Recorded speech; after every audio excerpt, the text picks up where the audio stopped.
Am I the a-hole for going home after I got told to sleep on the floor? I'll preface this by saying that my husband, 33, has a friend, Carl, 33, who he considers to be one of his closest friends. My husband sometimes calls Carl his nicotine because of how much he misses him and wants to spend time with him. They do everything together. They're even co-workers working the same job. Ooh. I don't think I've ever heard a mate call their own mate their nicotine. Unfortunately, Carlos's wife passed away from cancer 3 months ago, which caused him to distance himself. My husband felt devastated for him.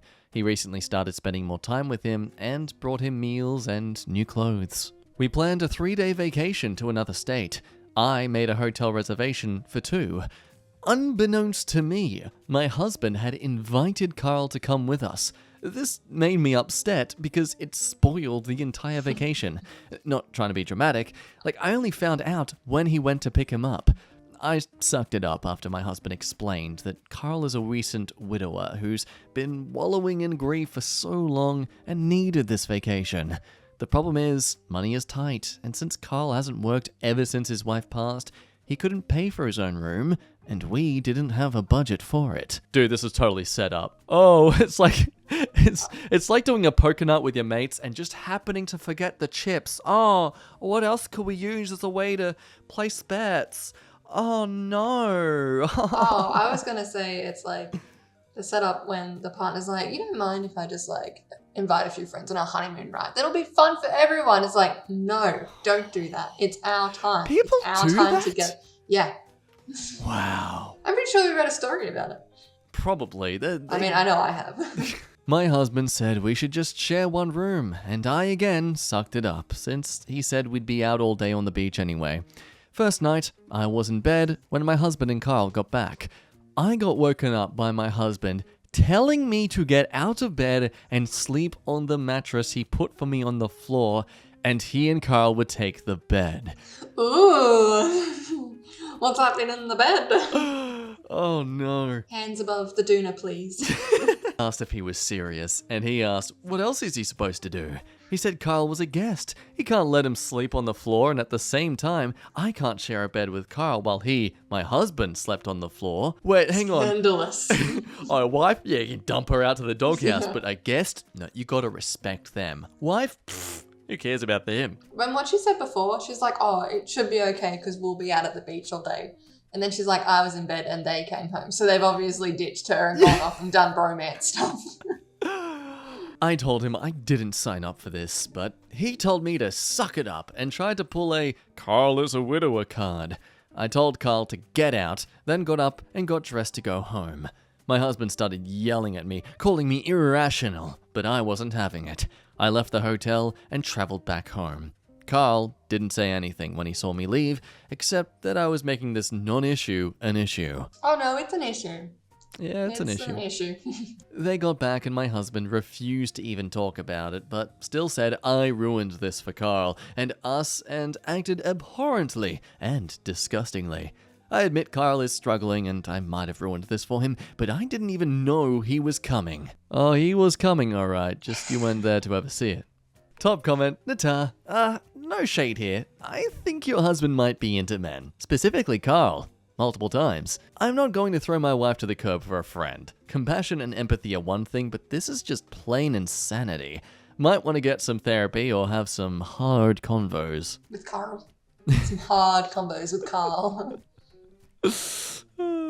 Carl is not nicotine. Carl is crack cocaine with a meth chaser. Oh, people never compared to that. Sorry, but you are the third wheel. And Nata. I don't understand why old man thought it was okay to invite his friend on a weekend getaway with his wife. Yeah. In what universe is that like, it'll be cool, we can just hang out? It's like, no. This is your quality time with your partner. This isn't bring a friend. Wait, go back up. Someone said bros over hoes. Not the a-hole for going home, but understand one thing. Bros over hoes. Thank you, person whose name I'm not going to say. Oh gee, someone goes on a men's mental health spat about it. Can't believe the responses you've gotten because your husband is close to his best friend and wants to support him after his wife died 3 months ago. The frick. So, like, that's horrible, but you're still entitled to have alone time with your partner without this man. Yeah. And the fact that he invited him without your knowledge and just went and picked him up on the way means it was premeditated. It wasn't just like, oh, we'll swing by and then he has to pack and everything. He was ready to go. He knew what was happening and you didn't. Yeah. Like, this person's going on about accusing everyone here being, like, somewhat homophobic or assuming just because a guy is being affectionate and caring towards another man, he must be gay. No. Like, this is... yes, we're joking in that kind of sense, but it's over the underlying issue that he's being disrespectful to his wife about this whole vacation and trip that's clearly been planned for both of them only, and he's been selfish in his own self of it by bringing along his friend. Like, and then forcing her to sleep on a mattress on the floor. He came and he didn't pay for anything. He should sleep on the floor. At the bare minimum, that is how you would allow him to stay. Sleep on the floor and don't talk to us while we're in bed. There's a great response to this whole rant about it being men's mental health and stuff. Hi, Carl. Oh. Careful, people will think we are bumming because you said hi. If you're sleeping in the same bed and kicking out a wife to do so, then yeah, you're fricking. I mean, yeah, look, yes, again, let's obviously never try to encourage the idea that just because a man is affectionate to another man that it has to be something intimate and beyond just a good friend. But this person brings up a good point. They do everything together and even work together, but he still misses him. Then he kicks his wife out of the bed so they can sleep together, and you think that's a normal friendship? It's not like he kicked his wife out of the bed and was going to sleep on the floor with her. No, he wanted to be in bed with Carl. You have to spoon him to sleep, he gets nightmares. Well, like, even if it's definitely a case where this is what he's doing, he still purposely put his wife on a terrible floor mattress, but he still wants the bed. He still thinks he's entitled to the bed, but not her.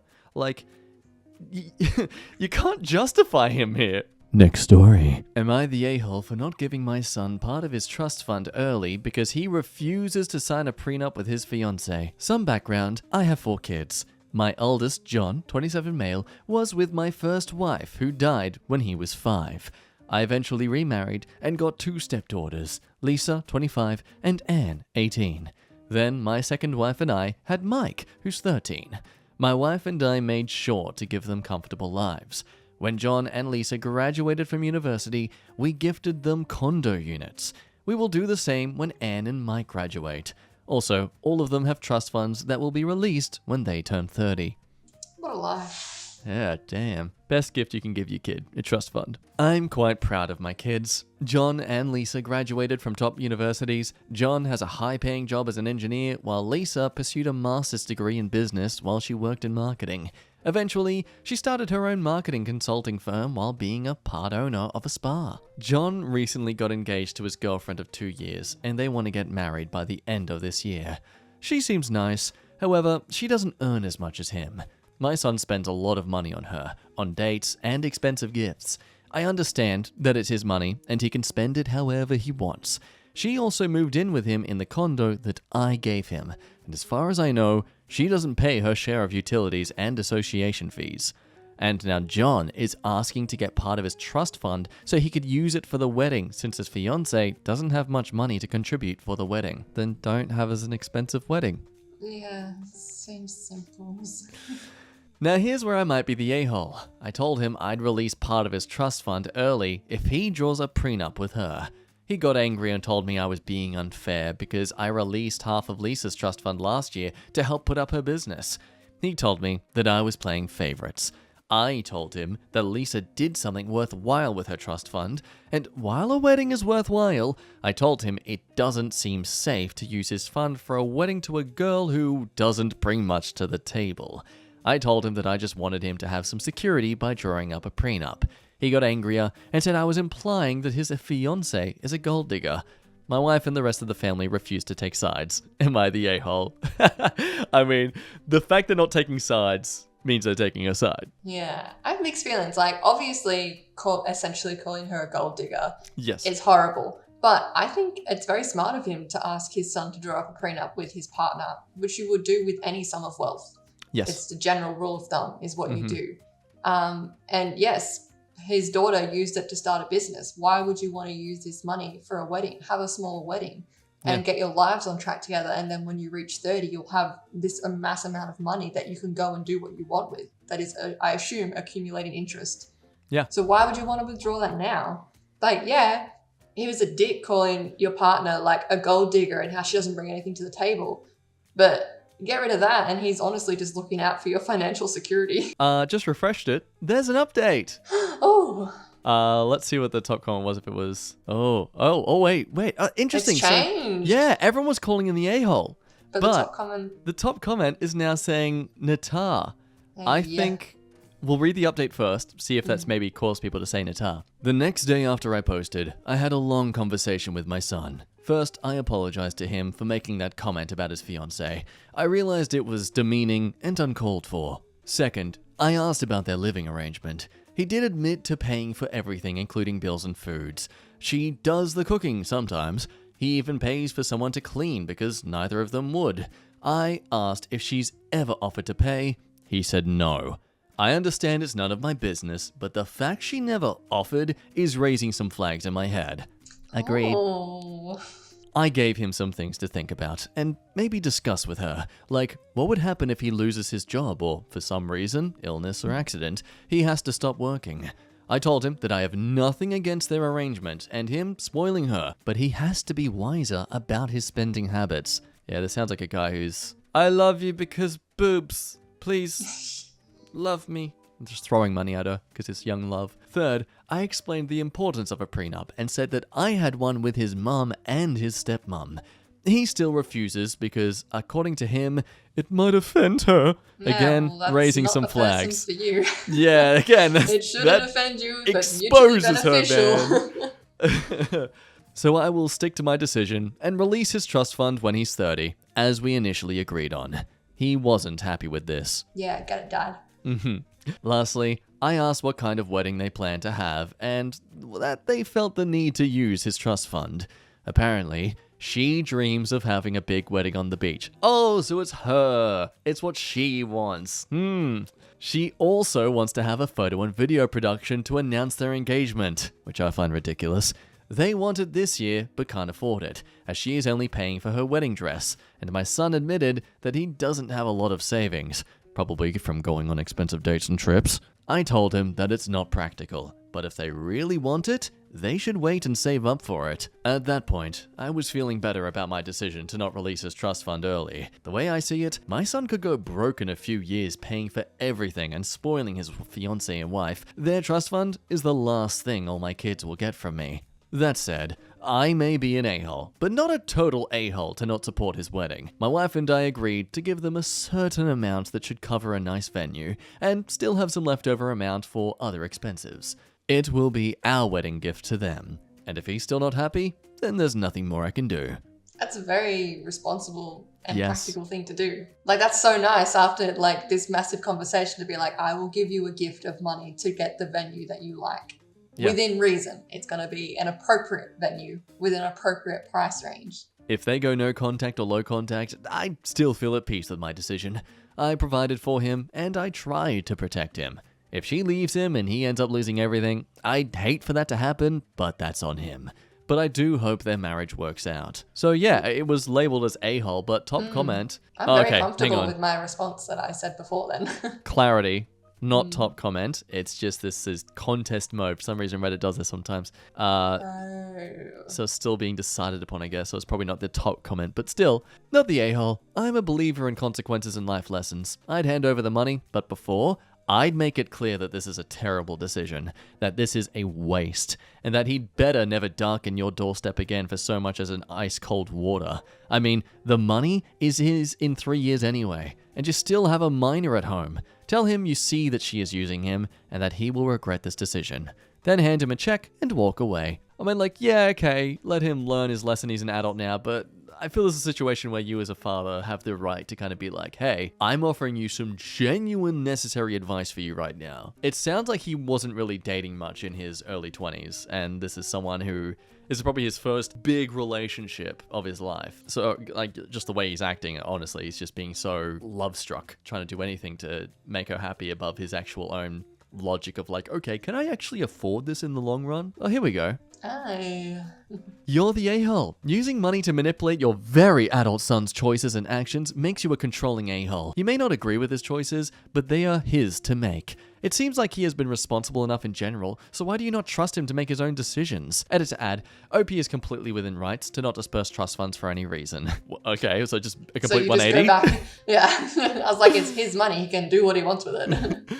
What makes OP the a-hole is the condition of compliance attached to the offer of a disbursement and the incredibly insult insinuation about his son's fiancée. That makes it manipulation. If OP had just said that a wedding was not a sound investment or a use of the trust funds, then OP would not be the a-hole. I mean, he's deciding to because he doesn't think the wedding's appropriate, but his justification is what you're implying is what makes him the a-hole. Oh yeah, 100%. From the first paragraph, it's like, yeah, you're an a-hole because you called her a gold-digging whore, basically. Yeah. But yeah, like when you actually break it down, it's like they're very sound choices that you are making. Yeah. For this money, like it's a large sum of money. You don't just want that like flying out the window like, oh, we spent it on a big ass wedding. It's like, okay, cool, now what? You don't have any savings, your wife, doesn't contribute. How do you plan on surviving and growing together? Like, love is nice, but it's also emotion. And you shouldn't make such important decisions like this based purely on emotion. Because, yeah, then we're just justifying that something that someone does based on their emotion, because they're just so emotional and passionate about it that, no, because there's a lot of people who kill over emotion in their emotional state. And he may have never asked for anything either. He may have just done it straight off the bat. Yeah, maybe he just chucks money at her and she pegs him, They're both happy, getting what they want. Maybe they can get Carl in on this. Oh no, not Carl. Honey, get out of the bed. Carl's coming over. Next story. Oh. Well, basically, her partner lost his job, right? Yeah. And kept being like, I'll get one soon. Didn't get one. So then she's had to start taking on all of the financial responsibilities. And he's basically just sitting at home chewing up that Wi-Fi, chewing up that food, chewing up that electricity. Yeah. So she updated the Wi-Fi. So now only she has the password because she's like, go and get a job. And he doesn't want to. So she's like, if you want to use Wi-Fi, you can go use it at the library to get your job. But wait, damn, that's amazing. Because she's paying for everything. And he's just sitting at home like a lazy bum doing nothing. Not contributing to anything. Not actually actively looking for work. What? A legal yogurt collection? What? Someone linked it in all these comments, so I don't know what it's relating to that story about a Wi-Fi password, but hey, look, it's here. It's a weird title. Let's read it. It's 3 years ago. Damn. Gone to the classics, I see. I'm a 29-year-old female. My boyfriend is 30 male. We've been living together for 2 years in a little studio in a very expensive, big US city. My boyfriend grew up rurally, with lots of space, enough to collect all kinds of things. He collected action figures and video games and all the normal kid stuff when he was young, but as he grew older, he became interested in more unusual things. As a teen, he had 8 guinea pigs of different types from different breeders. Since Tide Pods were released 7 years ago, he's saved one of every kind of Tide Pod. He's got a big box of an international variety of electric insulators, those little ceramic hats that power lines wrap around on power poles. You never know when you're gonna make big bucks. You gotta collect everything. He's not a hoarder. He's usually neat, just used to having lots of space for his bizarro collections.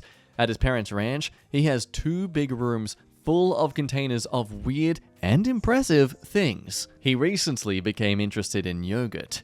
He's always hated dairy products, until about a year ago. He not just started drinking milk and sharing ice cream with me, but he's found a love for yogurts. So he now collects them, of course. The problem is that they're perishable. Oh wait, so he's not actually I thought it was just saving the containers and stuff, like washing them out. Look how many he saved. So until earlier today, our little 550 square foot studio contained about 2,100 cups of yogurt. It comes in tons of varieties. How did he sneak them in there? Just started building a wall and it's like, where did all these yogurts come from? Babe, did you just bring in... feels like 30 centimeters smaller than usual. It's got like some giant wall.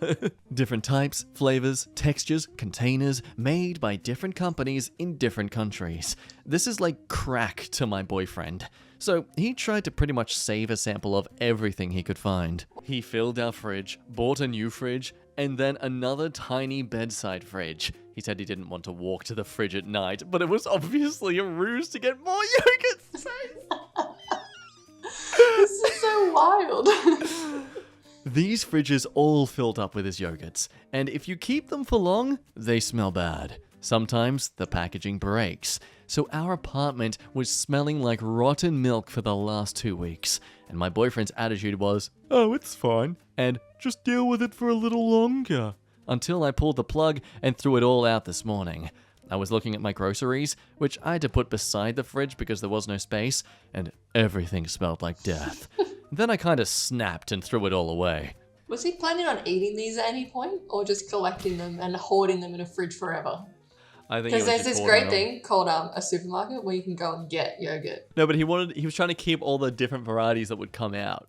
Yeah. So ones that would discontinue, he'd want to keep them. Why? My boyfriend is understandably upset. We've been arguing about whether I crossed a line by throwing away his stuff, and he's especially upset because he, of course, had rare yogurts that were hard to find. In particular, he had some Cuban and Iranian yogurts that you can't get in the US. But I know that we have trade sanctions against Iran and Cuba, so I don't know if it was even legal for him to have them. I asked where he got his Iranian yogurt, but he kept insisting, "The Iranian yogurt is not the issue here." And that the real issue was me throwing out his precious yogurts without permission. Okay, he has a point though. I mean, you throw out something that was very important to him, and your immediate response to him accusing you of it is, "Wait, weren't some of them illegal? Those yogurts? You could go to jail." Like, the police officer's going to come around and be like, "Oh, we've heard you've got some yogurts hidden away. We just need to do a quick inspection."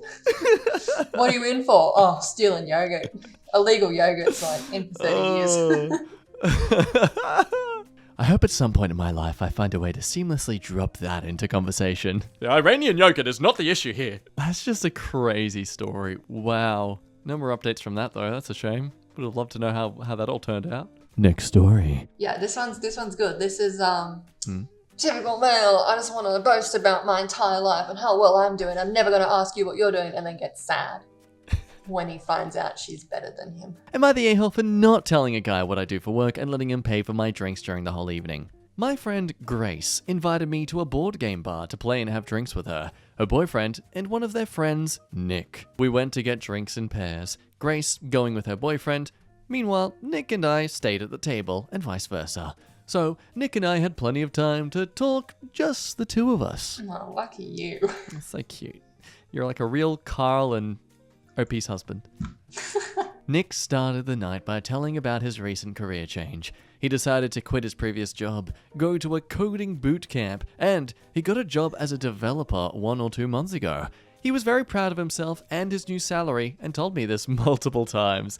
Ugh, the multiple times part, that's where it becomes ugh. He never asked me what I do for work, but talked about his new job quite a lot, occasionally saying, "Sorry, you don't understand that." Oh, God. Typical female. You don't know what I'm talking about. So, ovulation, right? It's this thing where... During the entire evening, I never told him I has been working as a software engineer for the past 4 years, because he never asked, and honestly, I found it a bit entertaining. I would too, honestly. I would absolutely love that. When it came to the drinks, he invited me to every single one. "Don't worry about it. It's not a problem with my developer salary." I told him multiple times he doesn't have to pay for me, but he insisted. Anything to get those panties off. "I hope this developer salary will develop me inside you." Let's develop a relationship to get those pants down.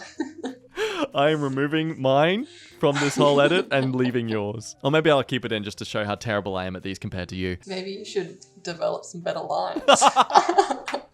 At the end of the night, when we were saying our goodbyes, he took out his phone to send me a friend request on Facebook. My job is listed in my profile, so that was when he realized I'm a software engineer. He asked me if it's true that I'm a software engineer, and I answered yes. He asked me why I haven't told him. Why did I let him believe I was a cashier like Grace used to be? I'd never implied that. And why did I let him pay for everything when I probably earn more than him? I told him that he never once asked, and it was his fault he assumed. He could have simply asked me about my job, but he only wanted to brag about his. But if he wants me to, I can pay him back for the drinks. He was angry and said I made a fool out of him. I think he did that, not me. But now Grace and her boyfriend are on his side too, saying that it would have cost me nothing to tell him early in the evening, and I only kept it for myself for my own entertainment.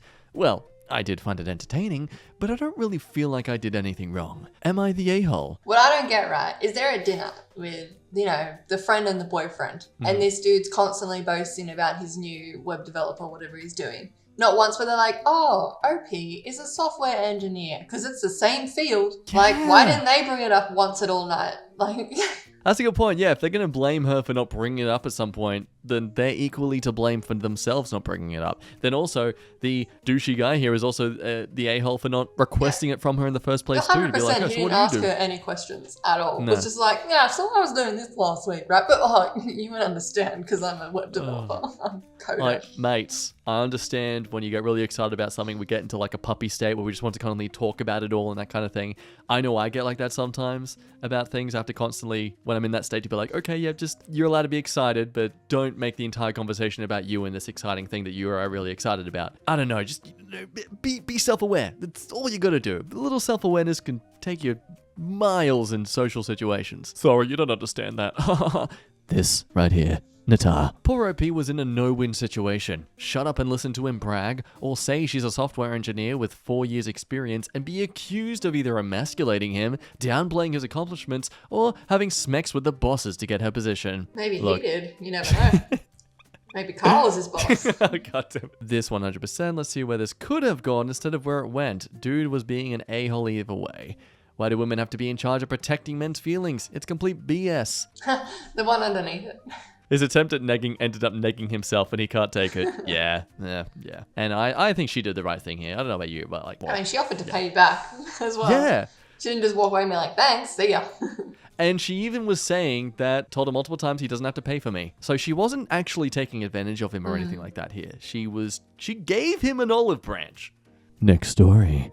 Bride thinks using vibrators on each other is a normal hen night activity. This sounds like the kind of person who would invite their friend to sleep in their bed and kick out their partner. I was talking to a friend today about this sub and she gave me a story I have to share, with her permission. My friend was invited by a coworker, who she's not even close friends with, to a hen night, but gave up after the bride mentioned that one of the fun activities she had planned was for all the guests, all women, to put in remote-controlled vibrators, the controls to which would be given to the other guests at random, and they would have to keep a straight face and not give anything away. This coworker is straight.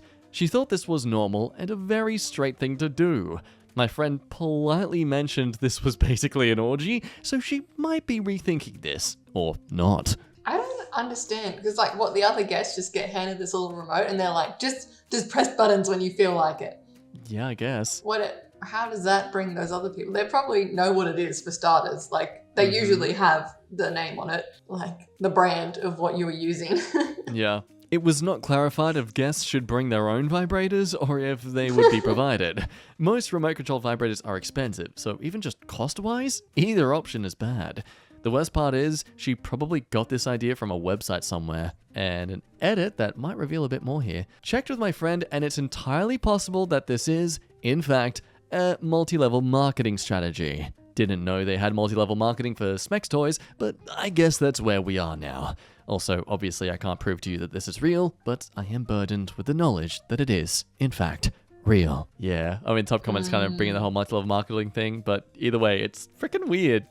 That's, interesting that... Yeah, it's such a personal thing. I don't think I really want that out in the open with a bunch of randos who I probably haven't met before. Yeah.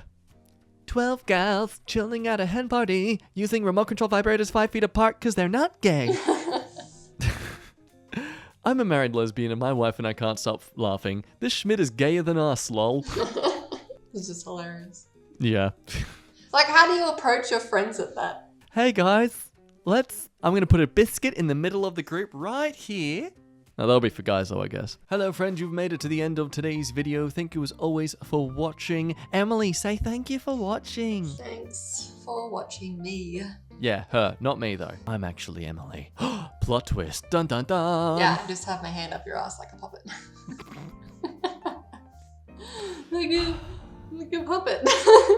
That explains the hemorrhoids. Ew. Carl? On that note, please subscribe and like this video because Emily has her hand up my ass. Otherwise, see you next time. Say bye, Emily. Bye. Gentle. See you then. Bye.